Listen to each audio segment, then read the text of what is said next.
Des kilomètres de carrières et de galeries truffent le sous-sol parisien. Ainsi, l'été dernier, la police avait découvert une véritable salle de cinéma. Une enquête est en cours. Nous avons suivi un groupe qui a l'habitude de fréquenter ces carrières, qui brave l'interdit. Ceux que l'on appelle des cataphiles nous expliquent pourquoi une telle fascination pour ces lieux obscurs, coupés du monde. Claire Gressieux, Loïc Lemoigne. Étudiant le jour, cataphile la nuit. Éole et ses complices descendent depuis 3 ans dans les anciennes carrières de Paris. Des expéditions interdites, mais l'envie d'explorer les sous-sols est plus forte. Pour ces grands ados, prudence rime avec plaisir et ce n'est pas donné à tout le monde de dîner à 30 mètres de profondeur. Il y a vraiment plein de types de descentes différentes à faire. Étant donné l'étendue du réseau, on peut vraiment décider de faire une descente exploration, découvrir des nouvelles galeries. On peut aussi faire une descente avec des amis juste pour apprécier le calme.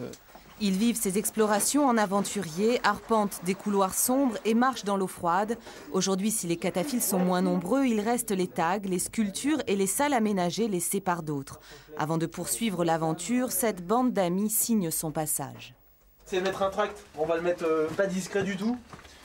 Mais on va donc déposer un tract. C'est un petit souvenir de notre passage.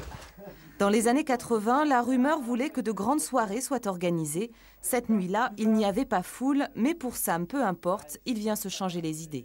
C'est un mélange entre le monument historique, les vieilles pierres, un petit peu d'aventure avec ce réseau qui est quand même considérable. Ça contraste énormément avec notre quotidien en ville, métro, boulot, dodo. On peut croiser des gens de tous les milieux dans les katas et les anciennes carrières parisiennes. Et il n'y a pas du tout de barrière sociale, quoi. Les gens qu'on croise, on est tous sur un pied d'égalité. À égalité aussi devant la loi, car la compagnie sportive de la préfecture de police veille sur ce labyrinthe. C'est un milieu qui est très intéressant, c'est l'histoire de Paris, c'est l'histoire souterraine de Paris, je le comprends, mais seulement c'est interdit d'y aller. Imaginons-nous par exemple qu'il y ait un effondrement, ceux qui se permettent de creuser des chatières pour aller découvrir des salles par exemple, peuvent un jour être victimes d'un éboulement, et là, qui va pouvoir les aider ? Des dégradations, des éboulements, mais la police craint aussi d'éventuels attentats par les sous-sols parisiens, d'où une extrême vigilance.